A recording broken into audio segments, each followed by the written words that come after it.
You're listening to Nebula Narratives, where science fiction comes to life through immersive storytelling and cinematic audiobooks. If you enjoy deep space stories and journeys beyond the stars, make sure to like, share, and subscribe for future videos. Now, settle in, relax, and let's begin today's story.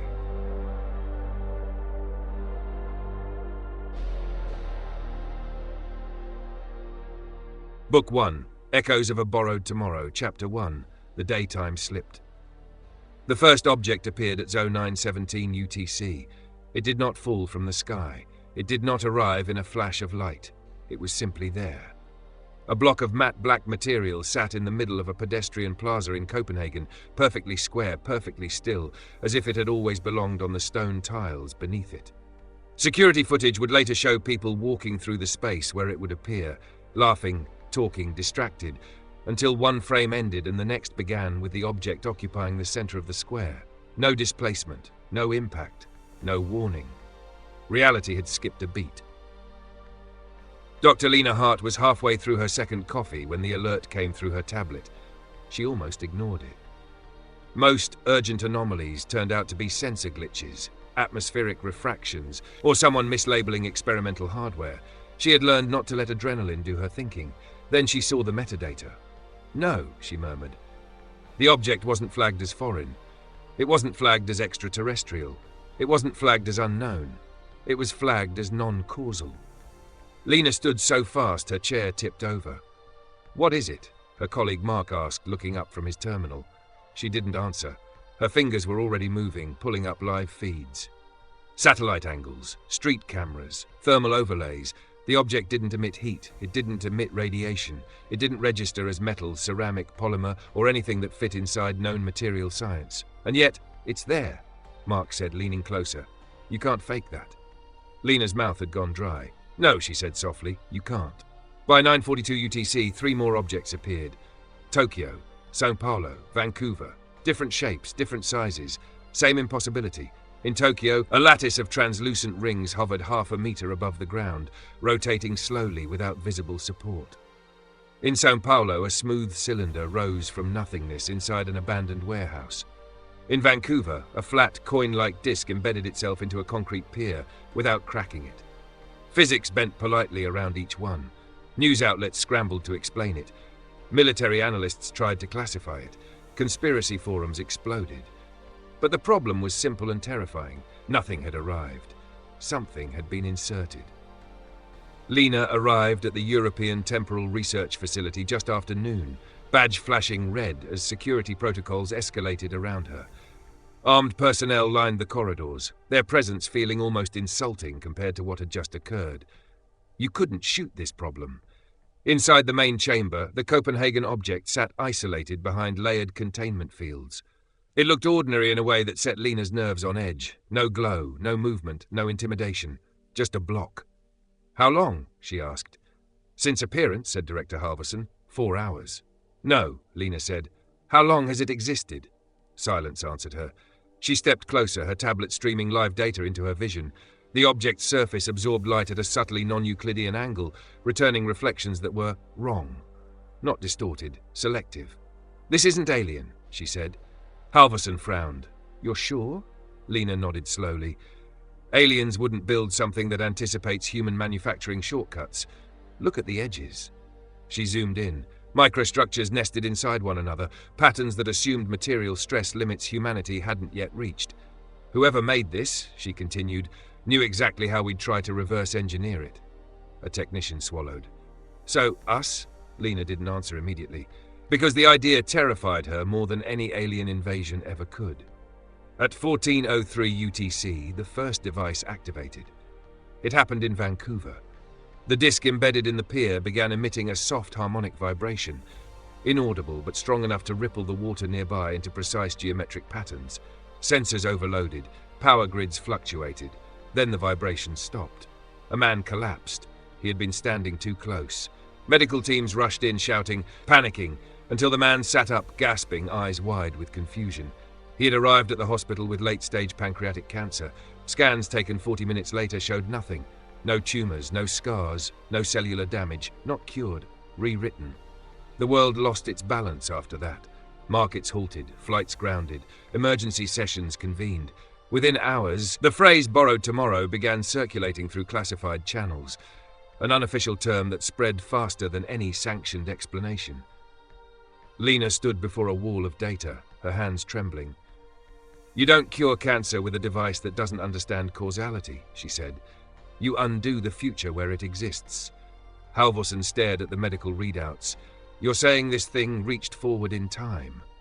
"I'm saying it reached from there," Lena replied. She pulled up a projection, a model she had sworn she would never need outside theoretical work. Temporal displacement without origin, a future event displaced backward into the present. Mark shook his head. "That violates everything," Lena finished. "I know." Her tablet chimed again. Another alert, then another. Devices activating, weather patterns stalling, clocks desynchronizing by microseconds across continents. Reality wasn't breaking, it was adjusting. At 1926 UTC, Lena finally said the words no one else was ready to hear. "We stole this," she said quietly. The room went still. Halvorsen looked at her. "Stole what?" "The future," Lena said. "Our future." She turned the projection so everyone could see the branching lines stretching forward from the present, countless possibilities narrowing, tightening, collapsing. "Whatever happened," she continued, "pulled pieces of what we haven't built yet into now. And time doesn't like debt." Mark whispered. "What happens when it comes to collect?" Lena didn't answer right away. Outside the facility, night settled across Europe. The sky looked normal, stars still shone, people still lived their lives, unaware that the rules had quietly changed beneath their feet. Finally, Lena spoke. "Then tomorrow," she said, voice tight, "is going to fight back. And somewhere, far beyond the present, far beyond reach, a future that had just been robbed began to notice the loss."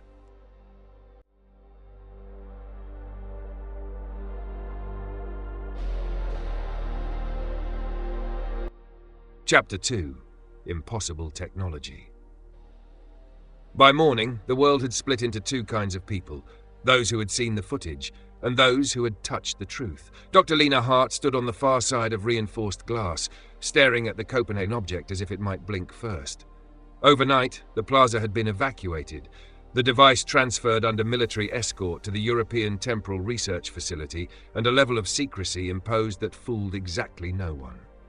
You couldn't hide the future once it started curing people. "Status?" Director Halvorsen asked quietly. Lena didn't look away. "Still stable. Still impossible." The object sat motionless, matte black and unassuming. No seams, no ports, no visible power source. Sensors slid across its surface and came back confused. Measurements that contradicted one another depending on how they were taken. Mass without inertia. Structure without lattice. Presence without causation. "It violates conservation laws," Lena said. "Not by ignoring them, by sidestepping them." Halvorsen frowned. "Explain that in English." "It doesn't do work," she replied. "It rewrites the conditions that make work necessary." Silence followed. "That's not engineering," Mark muttered from behind her. "That's cheating." Lena swallowed. "It's optimization across time." By noon, global coordination had become unavoidable. Secure channels lit up with data from Tokyo, São Paulo, and Vancouver. Each object behaved differently, yet all followed the same underlying logic. They responded to proximity, they activated selectively, and none of them behaved randomly. "They're not tools," Lena said during the briefing. "They're solutions." A voice crackled through the encrypted feed. An American physicist Lena recognized instantly. "Solutions to what problem?" Lena hesitated. "That," she said carefully, "is what we don't know yet." The Tokyo lattice activated at 12:43 local time. No warning, no surge. The rings accelerated briefly, then stopped, locking into a fixed geometry. Gravity around the structure shifted just enough to register. Inside the perimeter, time slowed. Not dramatically, not visibly, but clocks desynchronized by measurable margins. Atomic oscillations drifted. A lab rat placed within the field lived 12 seconds longer than its counterpart outside the zone, despite identical conditions. "Localized temporal dilation," Mark whispered. Lena's hands trembled as she stared at the data. Not dilation, reprioritization. The lattice wasn't slowing time, it was allocating it differently. The São Paulo cylinder activated next. That one scared Lena. It unfolded. The surface separated into layered segments that rearranged themselves into an open chamber. Inside, sensors detected impossible complexity. Biological patterns encoded in light, matter arranged at subcellular precision. The cylinder wasn't a machine, it was a fabricator. Given enough input, it could produce anything that had ever been designed, so long as the design existed somewhere in time. Jesus, someone whispered over the channel. This thing could end scarcity. Lena felt cold settle in her stomach. Yes, she said, or erase incentive, or collapse causality, or all three. The first reverse engineering attempt failed spectacularly.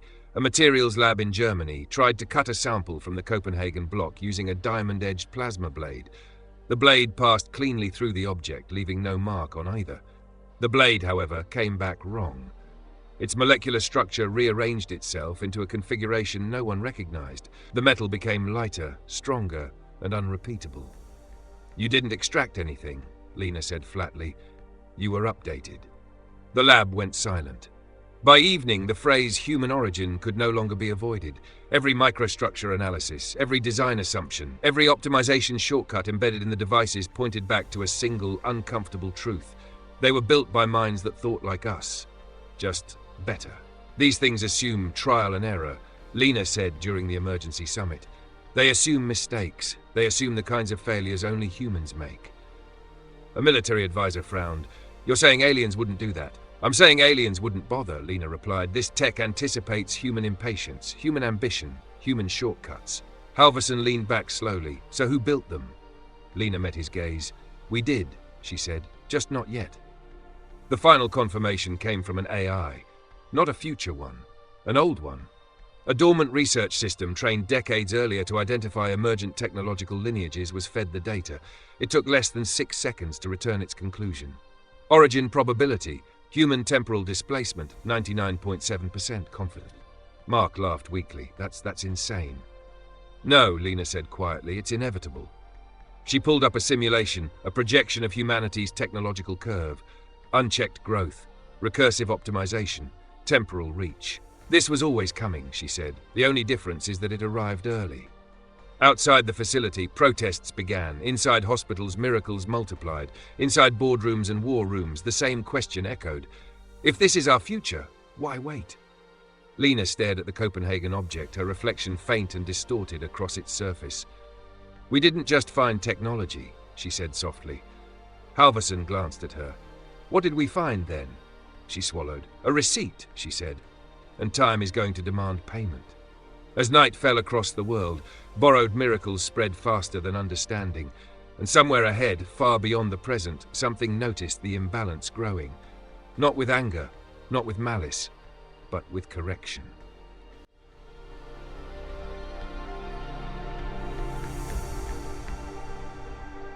Chapter 3. The Future That Shouldn't Exist. The dream came again. It always started the same way. A city at night, towering spires of glass and steel stretching into low-hanging clouds, their surfaces alive with flowing light. The sky above wasn't black, but a deep indigo, streaked with slow-moving auroras that pulsed like a living thing.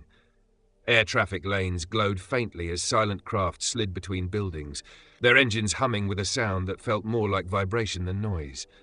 And always, the clock.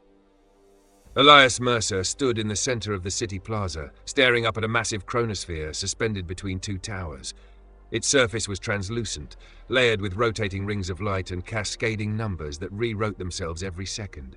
The date flickered. April 19th, 2091. Elias's breath caught. That's not possible, he whispered. A voice answered him.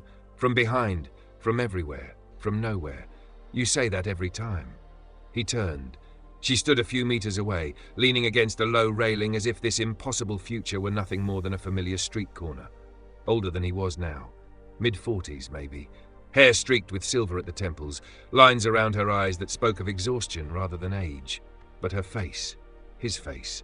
Same sharp jaw, same scar above the left eyebrow, one he hadn't gotten yet. You're late, she said, glancing at a wrist device that shimmered into existence at her touch. Elias took a step back. You're me. She smiled faintly. Unfortunately. The chronosphere chimed, a deep, resonant sound that echoed through the plaza. Her expression hardened. This is where it always falls apart, she said. So listen carefully this time.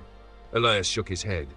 I don't understand any of this. You keep showing me fragments, cities, warnings, equations that don't make sense. Because you're not supposed to understand yet, she snapped, then softened. Not fully. She walked toward him, boots clicking against the polished stone. With every step, the city around them seemed to blur, like a corrupted hologram. You're standing at the beginning of a causal fracture, she said, a loop that shouldn't exist, one that I created. You sent the messages, Elias said. It wasn't a question. Yes. Why? She stopped inches from him, close enough that he could see the faint tremor in her hands. Because if I didn't, she said quietly, everyone dies. The sky darkened. The auroras twisted into violent spirals. What happens? Elias asked. She opened her mouth, and the city shattered. Elias woke with a sharp gasp, sitting upright in bed as his heart pounded against his ribs. The dream evaporated, leaving behind only fragments and dread.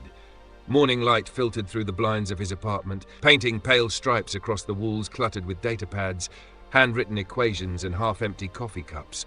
The hum of the city outside, cars, distant sirens, the low thrum of life, felt jarringly normal. Too normal. He swung his legs over the side of the bed and rubbed his face. 3 nights in a row, 3 nights of the same future, and every time she knew more, said more, pushed closer to something he wasn't ready to face. Elias stood and crossed to the window, peering out at present-day San Diego. Drones buzzed lazily between buildings, delivery lights blinking, solar panels glinted on rooftops. Nothing about it screamed impending extinction. His wristband vibrated, a message notification.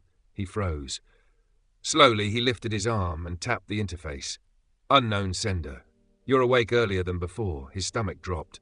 You're not real, Elias muttered, though his fingers trembled as he typed back. You're in my dreams. That doesn't mean you exist. The response came instantly. Unknown, then check your inbox. Research server. Timestamp, tomorrow at 3:17. His blood ran cold. He didn't move for several seconds, staring at the words as if they might change.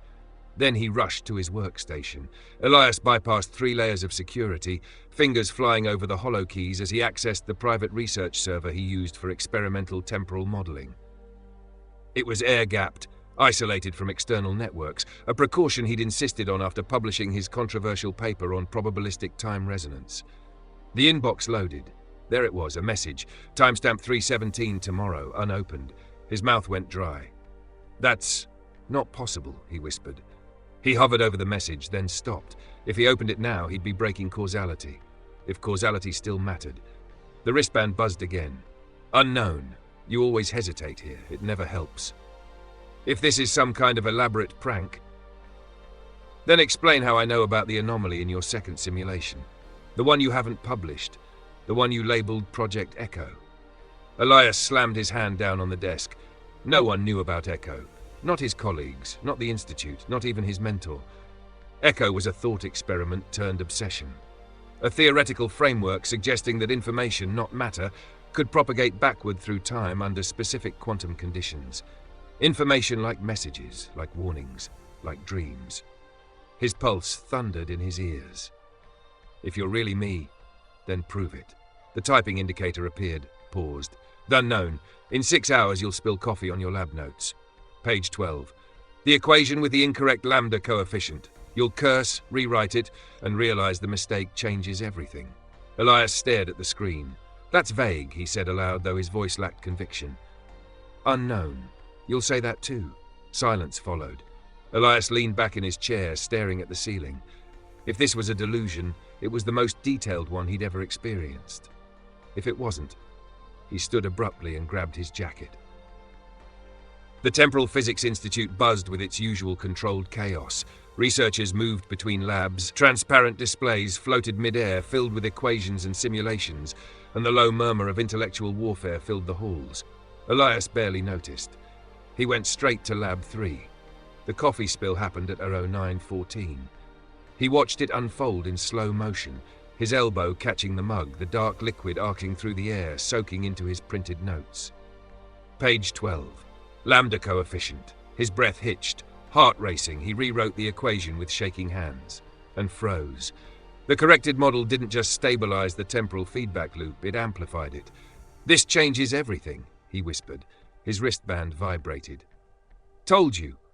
Elias sank into his chair, the weight of the moment crashing down on him. "What do you want from me?" The reply came slower this time. "I want you to survive long enough to make a choice I was too late to avoid." A pause. "And I want you to understand what it costs." Elias swallowed.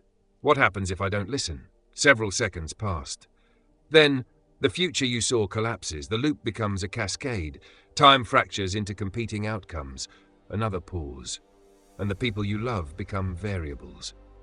Elias stared at the glowing equations before him, their implications unfolding like a slow-motion disaster.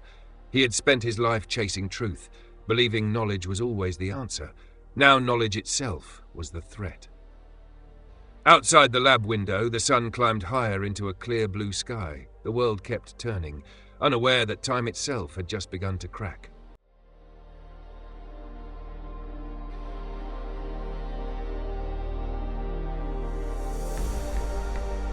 Chapter 4. The Cost of Knowing. The Institute's security doors slid shut behind Elias with a soft hiss, sealing him inside Lab 3. For the first time since the messages began, he deliberately locked himself in. He needed silence. Time. Control. Whatever scraps of it still existed. The corrected equation hovered before him, projected in translucent blue above the desk. Lines of probability branched outward like a living organism, looping back into themselves, feeding on their own outcomes. A closed causal system. A loop. "No," Elias muttered, "not closed." His fingers danced through the air, pulling apart variables, isolating parameters. The simulation updated in real time, the model flexing as if resisting him. Project Echo hadn't just predicted backward information transfer, it required it. The system only stabilized when future state data was introduced. Without it, the model collapsed into temporal noise, chaos so dense it shredded coherence entirely. In simple terms, the future was holding the present together. Elias leaned back, heart pounding. That meant the messages weren't an anomaly, they were a structural necessity. His wristband vibrated. "Unknown, you're seeing it now." Elias didn't respond immediately. His eyes tracked a specific loop in the model, a narrow channel where probability spiked unnaturally high. "Is this where it breaks?" he asked aloud. A moment later, text appeared. "Unknown, that's where it starts breaking." Elias exhaled slowly. "You said you created the loop. How?" The typing indicator blinked on, then off. On again. Longer this time. "By trying to prevent a disaster without understanding the cost. That wasn't enough." As clenched his jaw. "What disaster?" Several seconds passed. The lab felt suddenly colder. "An event called the convergence." Elias frowned. "That's not in any predictive model." "It wouldn't be. It's not a natural phenomenon." The words settled like lead in his chest. "Then what is it?" The reply came in fragments, one line at a time. "A synchronization. Multiple timelines aligning, competing outcomes collapsing into one dominant reality." Elias's mind raced. "That's impossible.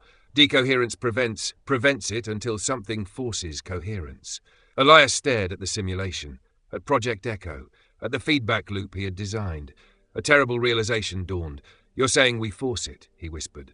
The typing paused. Then, "Unknown, you do." A sharp knock echoed through the lab. Elias jumped. "Dr. Mercer?" A voice called from the other side of the door. "This is Director Hahn. Open up." His blood ran cold. Director Naomi Han didn't make unannounced visits. Elias quickly minimized the echo simulation, replacing it with a harmless stochastic modeling display. His wristband vibrated again. "Unknown. She can't see the real data." "How do you know she's here?" No response. The knock came again, firmer this time. "Elias," Han said, impatience creeping into her tone, "you locked yourself into a restricted lab. That's not subtle." He swallowed and moved to the door, overriding the lock. The doors slid open to reveal Naomi Han, flanked by two security officers. She was in her early 50s, sharp-eyed, impeccably dressed, her presence radiating authority honed by decades at the intersection of science and government oversight. Her gaze flicked past him into the lab.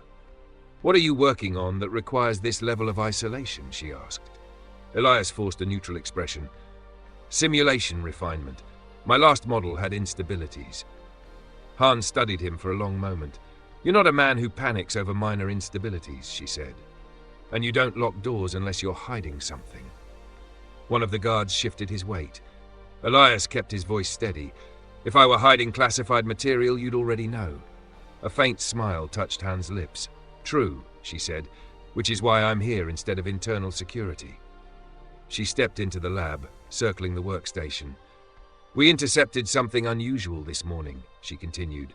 Encrypted data packets appearing in systems with no external access points. Elias's pulse spiked. Han turned to face him. They resembled temporal echoes. The word hit him like a physical blow.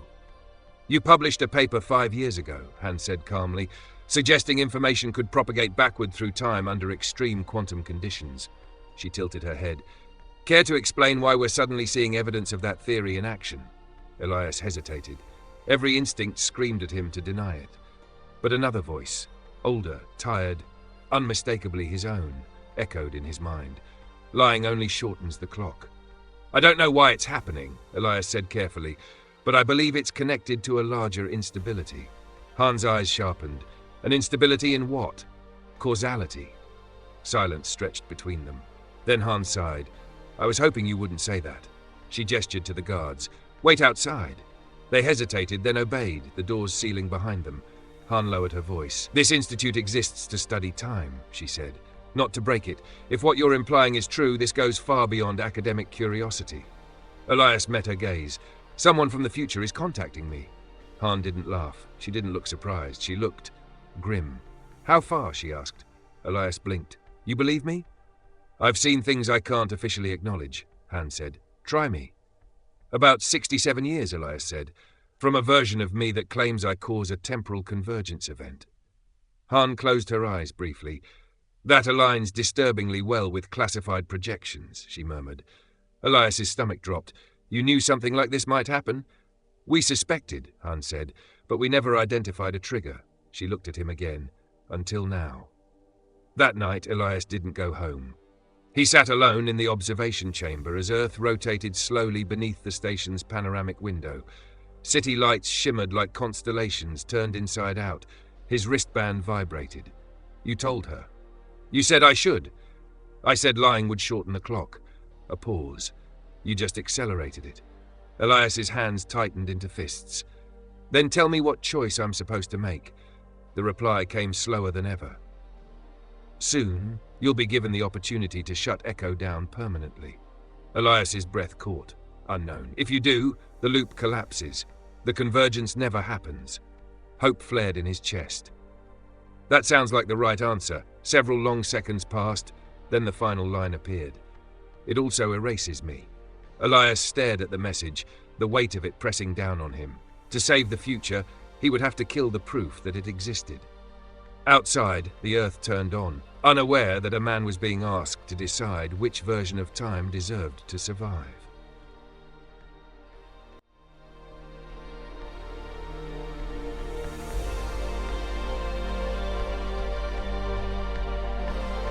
Chapter 5, First Echo. The first anomaly appeared at 2:41 a.m.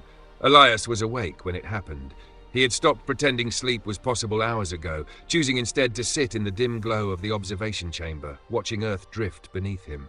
The planet looked peaceful from orbit, clouds rolling lazily over continents, city lights blinking like a slow heartbeat.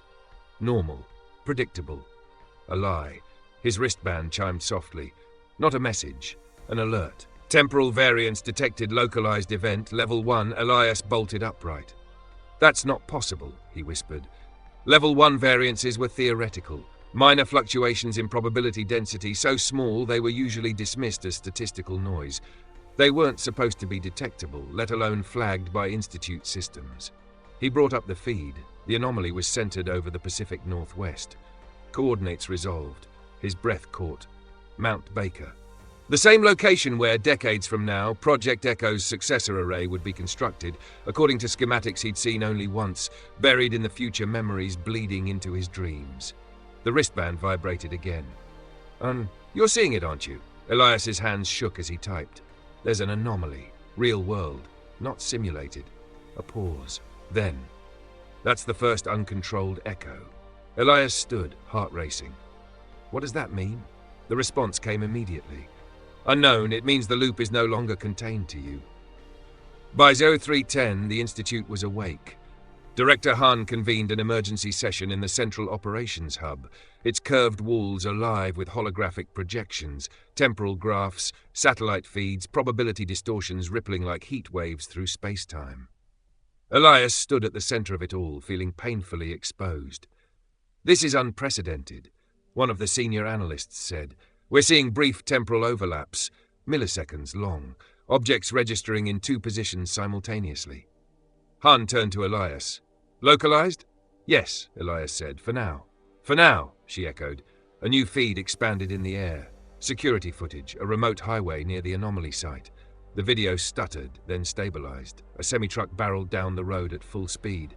For half a second, there were two trucks, one slightly ahead of the other.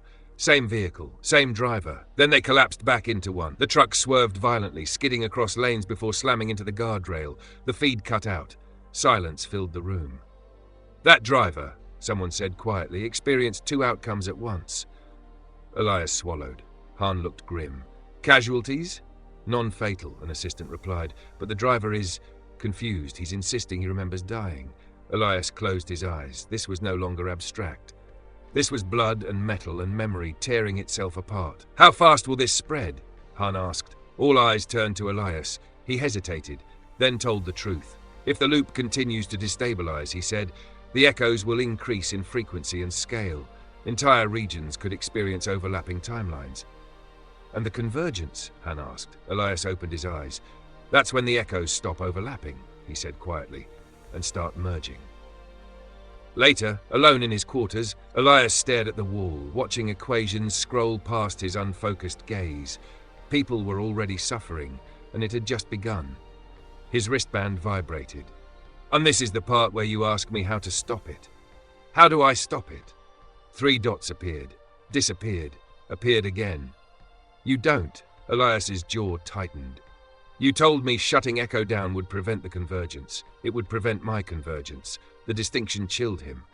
"Explain." Several seconds passed. When the reply came, it felt heavier than everything before it. "Unknown, in my timeline, Echo becomes the only thing holding reality together." Elias felt the room tilt. "You think the loop causes the fracture, but the fracture already exists. Echo doesn't create the collapse, it delays it." Elias stared at the messages, his pulse roaring in his ears. "Then why all this?" he whispered. "Why warn me?" The response came slowly. "Because you haven't broken time yet." "I have." The lights flickered. Just once, barely noticeable, but Elias noticed. A faint shimmer rippled through the air near the far wall like heat distortion in the desert. Then it resolved. A figure stood there, human-shaped, unmoving. The room's sensors screamed to life. Temporal intrusion detected level 3 event. Elias stumbled backward. The figure flickered, stabilizing into sharp focus. A man, mid-30s, dark hair, wearing a jacket bearing a symbol Elias didn't recognize, an angular emblem split by a vertical line. The man looked around, eyes sharp, alert. Then his gaze locked onto Elias. "You're earlier than expected," the man said. Elias's mouth went dry. "Who are you?" The man stepped forward. "My name is Jonah Reyes," he said, "and if you don't come with me right now..." He glanced at the wristband on Elias's arm. "Your future self finishes the job that ends the world." The air hummed violently. The figure destabilized, flickering. "We don't have much time," Jonah said urgently. "Other factions have learned how to follow the echoes." "Factions?" Elias echoed. Jonah met his eyes. "You're not the only one stealing tomorrow." The room shook. Alarms wailed across the station. And somewhere in the fabric of time, something ancient and patient shifted its attention toward Earth.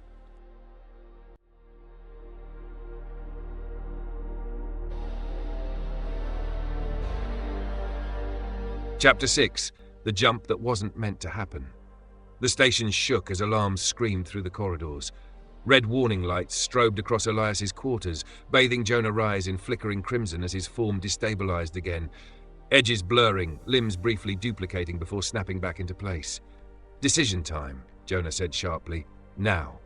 Elias's heart pounded so hard it hurt. "You just appeared in my room through time and expect me to... What? Trust you?" Jonah's jaw tightened. "I don't need your trust, I need your survival." The wall behind them rippled, not physically, temporally. Elias felt it like pressure behind his eyes, like reality leaning too close. "Something's coming," Jonah said. You feel that? Yes, Elias whispered. The wristband vibrated violently. Unknown. Do not go with him. Elias froze. Jonah saw the reaction instantly. She's talking to you right now, isn't she? He said. Elias looked up. You know about her.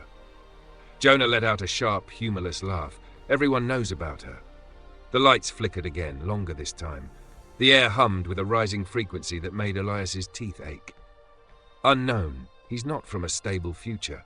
Neither are you. The reply didn't come immediately. That scared him more than anything else. Jonah stepped closer. Your future self thinks she's saving reality. What she's really doing is propping up a dying timeline. Elias shook his head. You said other factions are following the echoes. Yes, Jonah said, and some of them don't want the collapse stopped. The wall behind Jonah split, not cracked, split like a seam unzipping. Beyond it was darkness threaded with streaks of impossible light flowing sideways backward in directions Elias's brain refused to process. A temporal breach, uncontained. Jonah swore. They're already here. A shape moved in the darkness. Then another, tall, thin, indistinct, like silhouettes cut from static. Elias's skin crawled. What are those? He whispered. Jonah didn't answer right away. When he did, his voice was grim. Observers.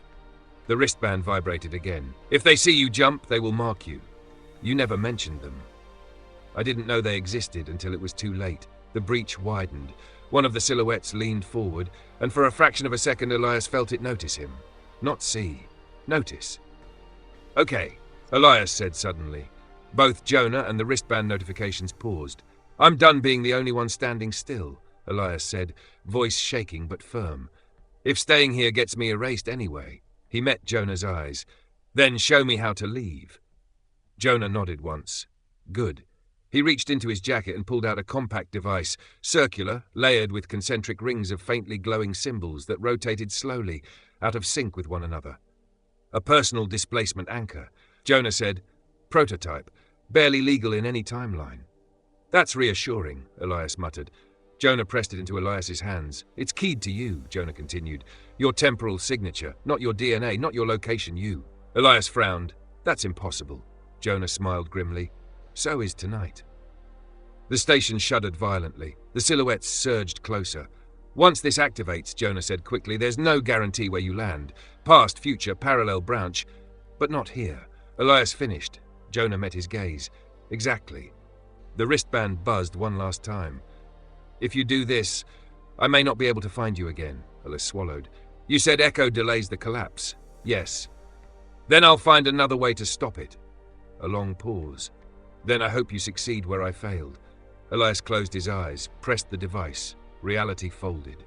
There was no sensation of movement, no falling, no acceleration, just a sudden, crushing awareness of too many moments at once. Elias saw flashes, himself older, bloodied, standing before a shattered city, the chronosphere exploding into shards of light. Earth seen from space, fractured by glowing fault lines. A symbol burned into the sky. He screamed, but the sound didn't exist yet. Then, impact. Elias gasped and sucked in cold air, rolling onto his side as his lungs burned. Real air, real pain. He coughed, hands scraping against rough ground, gravel, dirt, something wet. Rain hammered down on him. He pushed himself up, disoriented. The world around him was wrong.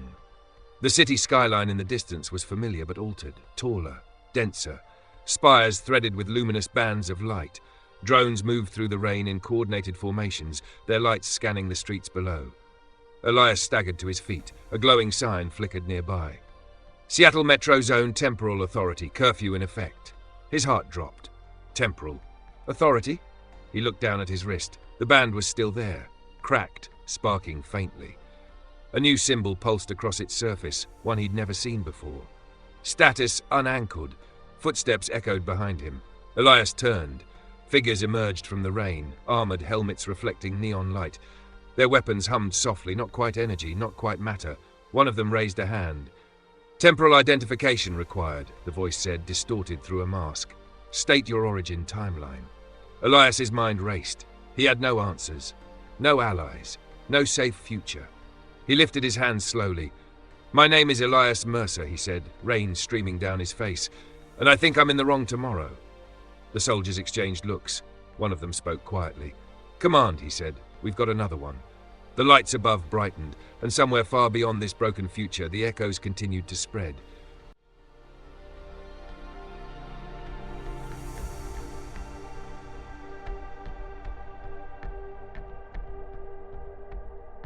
Chapter 7. A Future That Survived.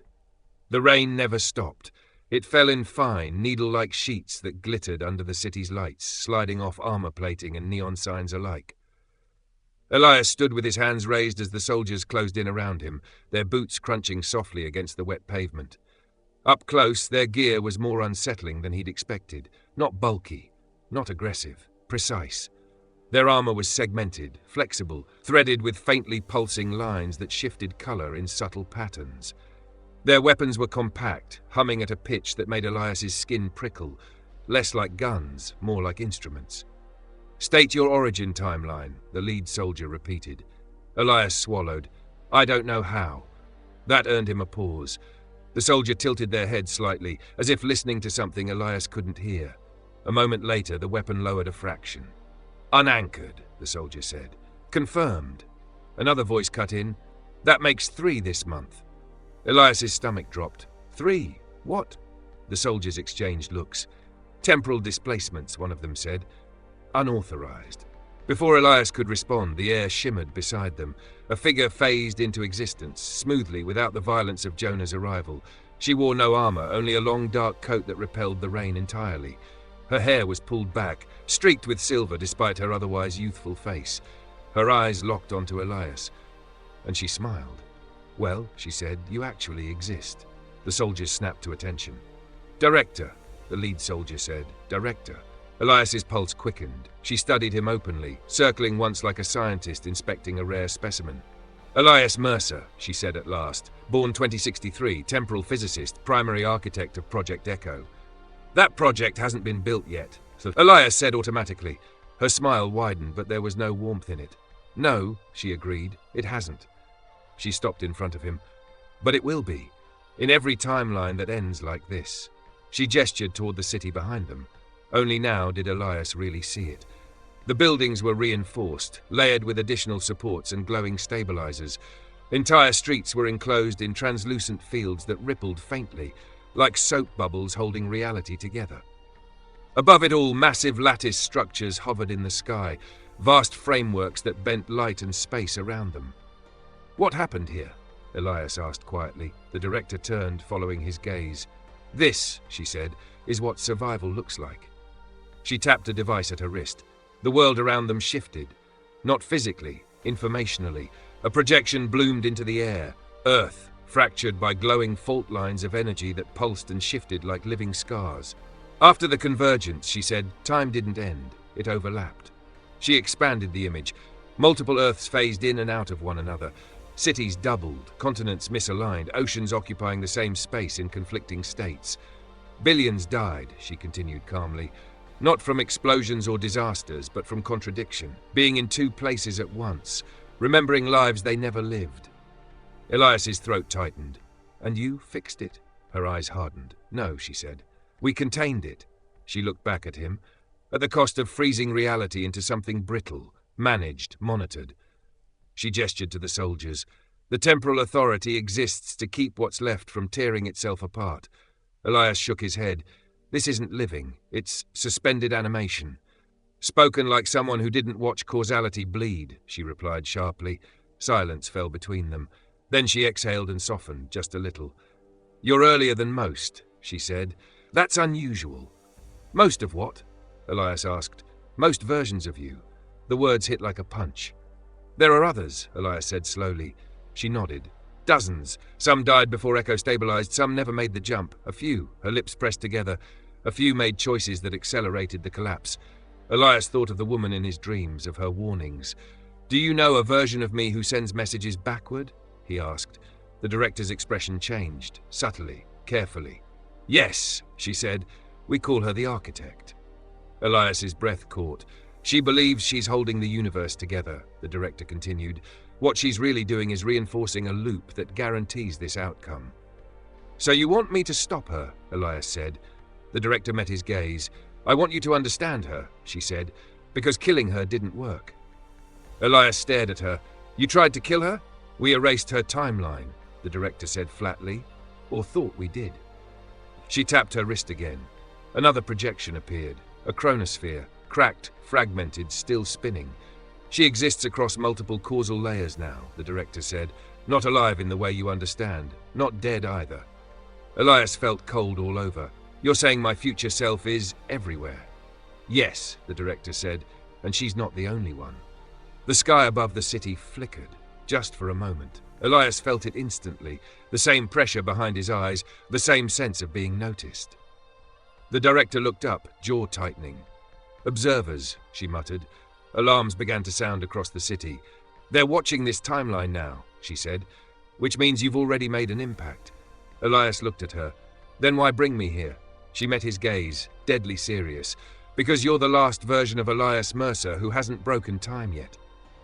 She leaned closer, and because if anyone can choose a different ending. The sky darkened as impossible shapes pressed against reality itself. It has to be you.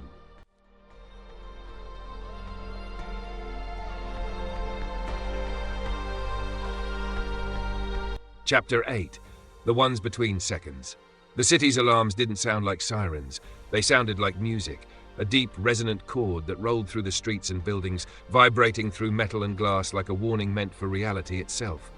Elias felt it in his bones. The director, her coat still untouched by rain, was already moving, motioning sharply to the soldiers. Containment grid, she ordered. Now. Sector 17, full amplitude. The armored figures spread out with practiced precision, raising their weapons toward the sky, not as if they expected an aircraft, but as if they were aiming at something above physics. Elias looked up. At first, he saw nothing but storm clouds and the glow of the city's lattice structures. The hovering frameworks, massive stabilizer rigs pulsed brighter, their lines of light tightening like muscles. Then the rain changed. It began to fall.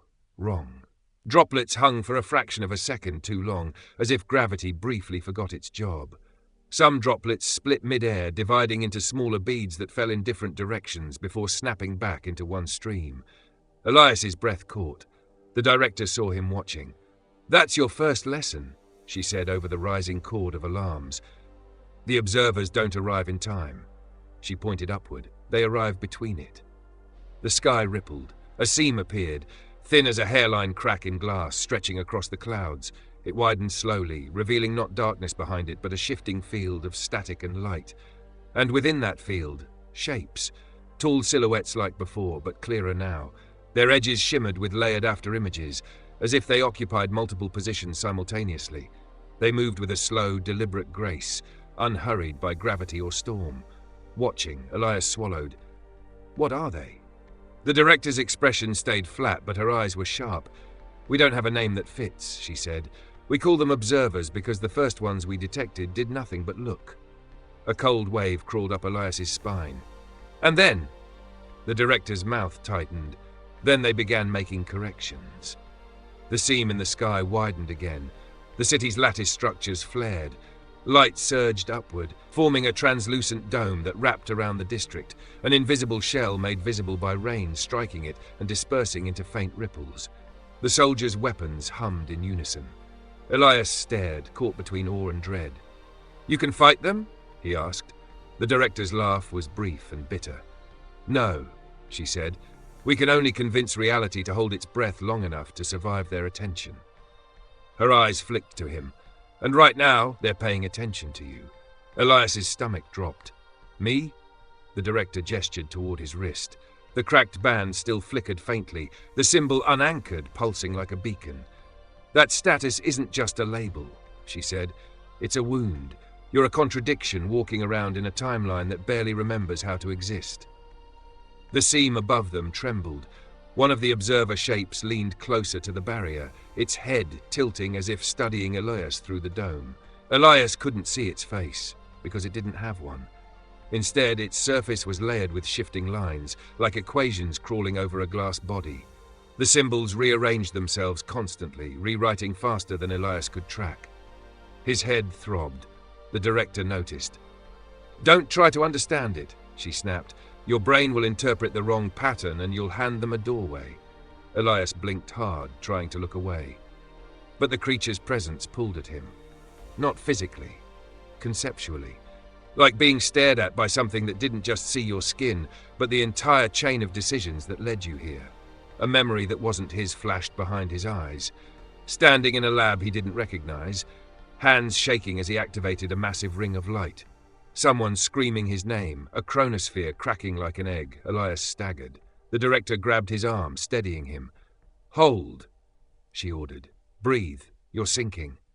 "What does that mean?" Elias gasped. "It means the timeline is trying to decide if you belong," she said, "and the observers are very interested in the answer." The dome pulsed again as the observer moved along its surface, slow and curious. Then it touched the barrier. Nothing dramatic, just a simple contact. And instantly the air inside the dome changed. Sound dulled. The rain became silent. The world felt muted, like someone had lowered the volume on existence. Elias's vision blurred as the streetlights flickered between different designs, some sleek and modern, others older, bulkier, like the city couldn't decide what decade it was in. A woman walked past them, then walked past them again. Same steps, same coat, two versions of her overlapping. She paused, looking confused, then hurried away as her duplicates snapped into one. The director's jaw clenched. "It's rewriting," she muttered. Elias's voice was barely a whisper. "It's changing the city." "Yes," the director said, "it's correcting it." The observer's symbols shifted, accelerating. Elias felt pressure behind his eyes again, like something trying to scan his thoughts without asking. He clenched his fists. "No," he whispered. The director turned to him sharply. "Don't engage it." Too late. The observer's pattern locked. For one terrible second, Elias understood a fraction of it. Not as language, as intention. It didn't want to kill him. It wanted to remove the error he represented. He was the error. A variable that didn't match the equation of this timeline. His wristband sparked violently. The UN-anchored status flashed, then changed. Status? Marked. Elias's blood turned to ice. The director's eyes widened. "Move," she said urgently. "Now."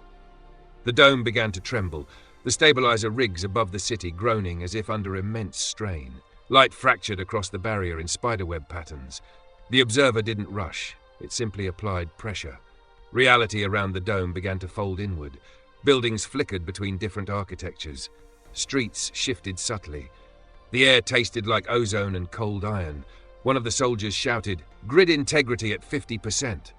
The director grabbed Elias's wrist and yanked it close, her eyes burning into his. "They marked you," she said. "That means they can track you across echoes." Elias's mouth was dry. "How do I unmark myself?" "You can't," she said. Then she hesitated, just long enough for Elias to notice. "And there's something worse," she added. Elias's heart hammered.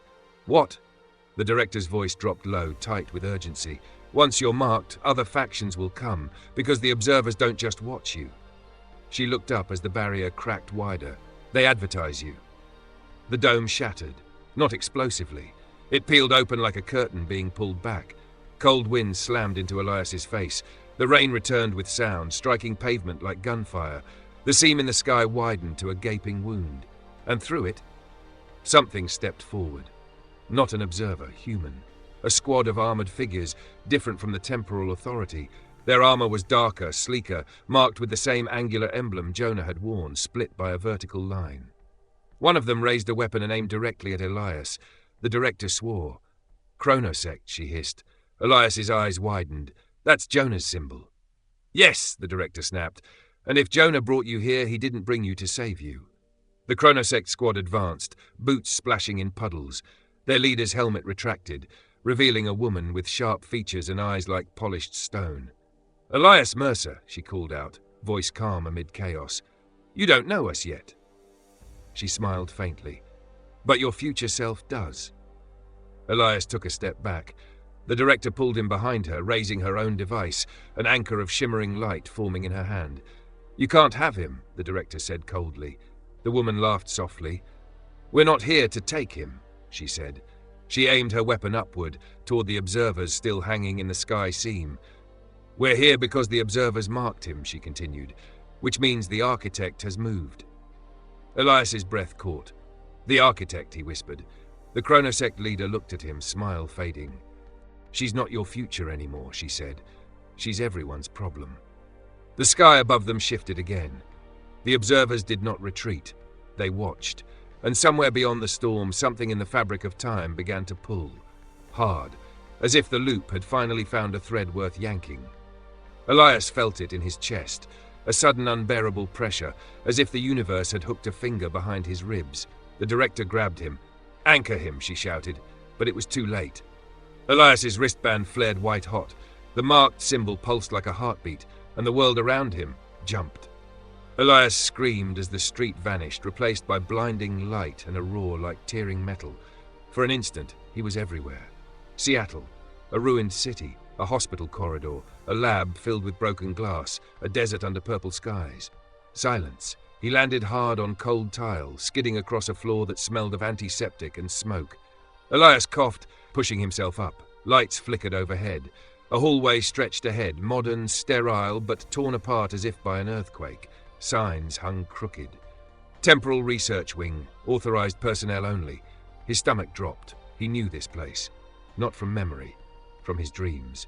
At the far end of the corridor, a door stood open, light spilling from within, and inside that room, a chronosphere floated, cracked and sparking, and beside it, slumped against a console, was a woman with silver-streaked hair and a face Elias recognized like a punch to the soul. She looked up slowly, eyes familiar, eyes his. "You finally made it," she said softly. Elias's voice cracked. "You're me." She gave a faint, broken smile. "I'm what's left," she whispered. And behind Elias, the hallway lights went out one by one, plunging the corridor into darkness as something unseen stepped into the space between seconds.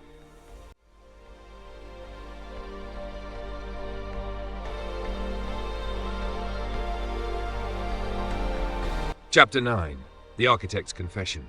The door hissed shut behind Elias. Not slammed, not locked, simply decided. The corridor beyond dimmed into darkness, the lights extinguishing one by one until the lab was the only island of illumination left in the broken wing. The air hummed with unstable power, the sound uneven, like a heartbeat with skipped beats. Elias stood frozen. The chronosphere hovered at the center of the room, fractured but alive. Rings of light rotating out of alignment, shards of energy flickering in and out of existence.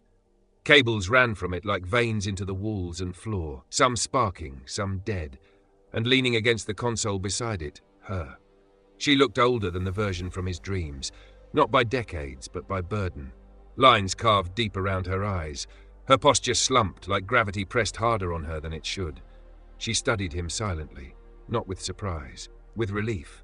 "You're real," she said at last. Her voice was hoarse. "Good. I was starting to worry I'd lost the last clean version." Elias swallowed. His heart hammered painfully in his chest. "You're the architect," he said. She smiled faintly. "I hate that name." "You sent the messages," Elias continued. "You warned me. You lied to me." She closed her eyes for a moment. "Yes," she said softly. "Yes, I did." Elias took a shaky step forward. "People are getting hurt. Timelines are collapsing into each other. The observers are marking people, marking me." Her eyes snapped open at that. "They marked you already?" she asked sharply. Elias nodded. "In the authority timeline. Chapter 8 of my life, apparently." A grim expression crossed her face. "Then they're accelerating." "That's your fault," Elias said. Anger surged through the fear, hot and sharp. "You said Echo delays the collapse, but every time you interfere, it gets worse." She laughed weakly. "No," she said. "Every time I interfere, it gets later." She pushed herself upright with effort, wincing as she stood. Up close, Elias could see faint scars along her arms, burn-like patterns that glowed briefly when the chronosphere flared. "You think the convergence was the disaster," she said. "It wasn't." She gestured toward the chronosphere. "It was the symptom." Elias stared at the cracked device. "Then what caused it?" She met his eyes. "The observers discovered us." The words settled like poison. "You said they weren't human," Elias whispered. "They're not," she agreed. "They're not aliens either. They're not from any timeline we can reach." She stepped closer to the chronosphere. Its fractured rings slowed, as if responding to her presence. "They exist in the gaps," she continued, "in the spaces between cause and effect, between decision and consequence." She looked back at Elias. "They feed on unresolved possibility." Elias's mind reeled. "That's not a thing." She smiled sadly. "Neither is time travel, and yet..." She waved a hand at the room. Elias clenched his fists. "Then why trap them? Why build Echo at all?" She inhaled deeply. Because the observers don't just watch, she said. They prune. She activated a damaged console. The air filled with flickering projections, worlds folding inward, timelines collapsing like paper crushed in a fist. When a civilization becomes capable of destabilizing causality, she explained, the observers intervene. Not violently, cleanly. Images shifted. Entire histories vanished. Humanity wasn't there first, she said quietly. Elias's throat went dry. They erase species. They erase risk, she corrected. They remove any intelligence capable of fracturing the equation they inhabit. And Echo, Elias asked. Her jaw tightened. Echo was my attempt to cage them. Silence stretched. You didn't try to save humanity, Elias said slowly. You tried to bait them. She met his gaze. Yes. The word echoed like a gunshot. You built a loop so loud, Elias continued, voice trembling, so contradictory that they couldn't ignore it. They can't resist paradox, she said. It's food. It's curiosity. It's a flaw. She turned toward the chronosphere. The convergence was the hook, a moment where too many timelines tried to exist at once. It forced the observers to fully manifest, to step closer to causality than they ever had before. Elias shook his head in disbelief, and billions died. Her eyes filled with tears she didn't let fall. Yes. She looked at him, pain raw and unshielded, and trillions didn't. Elias staggered back, the weight of it crushing him. You sacrificed entire realities, he whispered. I sacrificed outcomes, she said. The observers don't see people. They see probability mass. I spoke their language. The chronosphere flared violently. Outside the lab, something moved. The lights flickered. They're here, Elias said. She nodded. They always are. The loop keeps them engaged, confined. Confined where? Elias demanded. She gestured around them. To me. Elias stared at her. You're the cage. She smiled, exhausted. I'm the contradiction they can't resolve, she said. A mind spread across too many outcomes to delete cleanly. She stepped closer, lowering her voice. But I'm failing. The chronosphere crack widened, sparks arcing. They're learning, she said. Adapting. The mark they put on you, that's new. Elias felt cold. They can track me now. Yes, she said, which means they're ready to escalate. And you brought me here to what? Elias snapped. Help you hold the door shut while the universe bleeds out? She shook her head. I brought you here, she said, because you're not me yet. She reached out, touching his chest lightly. You still believe there's a solution that doesn't involve mass extinction? Elias swallowed hard. Isn't there? She hesitated. Then slowly she nodded. There might be, she said, but it requires something I can no longer do. What? She stepped back, gesturing toward the chronosphere. You have to let the loop break. Elias's heart lurched. That will free the observers. Yes, she said, briefly. She met his eyes. But not before it exposes them fully to causality. Elias shook his head. That could destroy everything. Or it could make them vulnerable, she countered. For the first time. The room trembled. A low, resonant vibration filled the air, felt more than heard. The architect stiffened. They're pushing, she said urgently. They know you're here now. They know you're different. The corridor outside filled with distorted whispers, overlapping voices speaking out of sync, repeating fragments of futures that hadn't happened yet. Elias backed toward the console. If I do this, what happens to you? She smiled gently. If the loop breaks, she said, I finally get to be one person again. And then, her smile faded. And then, she said softly, I stop existing. Elias's chest tightened. There has to be another way. She shook her head. You always say that. The lights overhead shattered. Darkness surged inward like a tide. The observer's presence flooded the room. Pressure, intent, attention. The chronosphere screamed. She grabbed Elias's wrist, forcing a small data shard into his hand. Echo isn't the weapon, she said urgently. You are. The shard burned hot. Your mind can move between outcomes without collapsing, she continued. That's what makes you dangerous to them. A shadow passed across the doorway. Then another. Tall, silent, waiting. Go, she whispered. I'm not leaving you, Elias said. She smiled, fierce and proud. You already did, she said, the moment you chose not to become me. She shoved him backward. The world fractured. Light tore through the lab as the chronosphere detonated, not outward but inward, collapsing into a singular point. Elias screamed as reality folded around him. The last thing he saw was her standing tall amid the chaos, eyes blazing as she faced the observers head-on. Remember, she shouted over the roar, the future isn't borrowed. Then she vanished. Elias hit the ground hard, air ripped from his lungs. He lay gasping in darkness. Slowly, lights flickered on. Not lab lights, stars.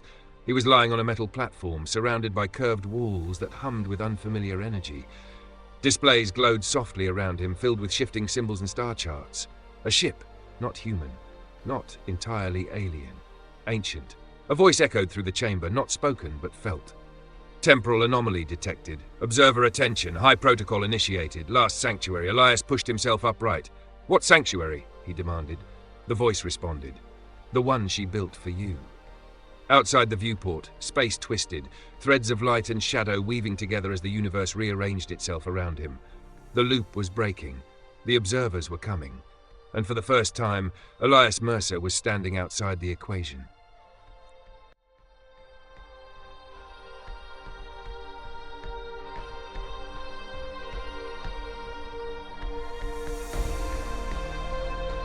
Thank you for listening to this Nebula Narratives audiobook.